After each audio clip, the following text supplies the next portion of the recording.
نبی کریم علیہ السلام نماز پڑھا رہے تھے، ظہر کی نماز تھی یا عصر کی نماز تھی، صحیح مسلم میں موجود ہے۔ حضرت ابو ہریرہ فرماتے ہیں نماز پڑھاتے پڑھاتے نبی پاک نے قدم آگے کیا، نماز پڑھاتے پڑھاتے قدم آگے کیا اور یوں ہاتھ اٹھایا پھر واپس کر لیا۔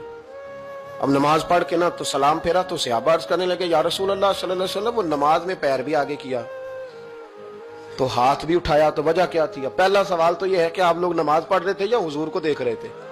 تو صحابہ تو پہلے ہی بتاتے ہیں کہ بھئی ہم تو پہلی صف میں نماز اس لیے پڑھتے تھے کہ نماز بھی ہوتی رہتی تھی اور چپ کے محبوب کی دید بھی ہوتی رہتی تھی۔ حضور سے پوچھا یا رسول اللہ وہ نماز پڑھتے پڑھتے قدم آگے بڑھایا آپ نے تو پھر پیچھے کر لیا، کیا تھا؟ اور ہاتھ اٹھایا تو پھر آپ نے نیچے کر لیا۔ تو نبی کریم فرمانے لگے نماز پڑھاتے پڑھاتے جب میں نے کہا نا سمی اللہ لمن حمیدہ، اچانک میری نظر اٹھی تو جنت میں چلی گئی، نظر اٹھی تو جنت میں، تیرے لیے 2-4 قدم عرش بری ہے۔ تو محبوب فرماتے ہیں جب میری اوپر نظر گئی نا تو میں نے دیکھا کہ انگوروں کا ایک خوشہ لٹک رہا ہے جنت میں، تو میں نے ہاتھ بڑھایا کہ توڑ لوں۔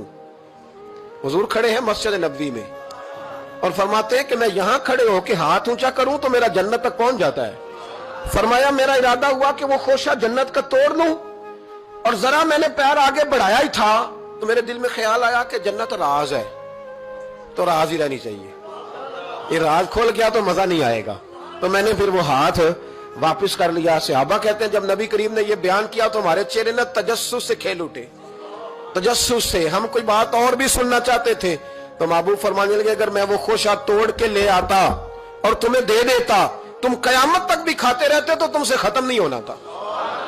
یہ صحیح مسلم کی حدیث ہے۔ او بھائی میرے رسول کریم کے واقعہ معراج پہ شکوہ کرنا، کہنا سمجھ میں نہیں آتی کیسے گئے تھے، تو جو چاہے تو ہر شب ہو مثال شب اسرا، اس لیے کہ تیرے لیے 2-4 قدم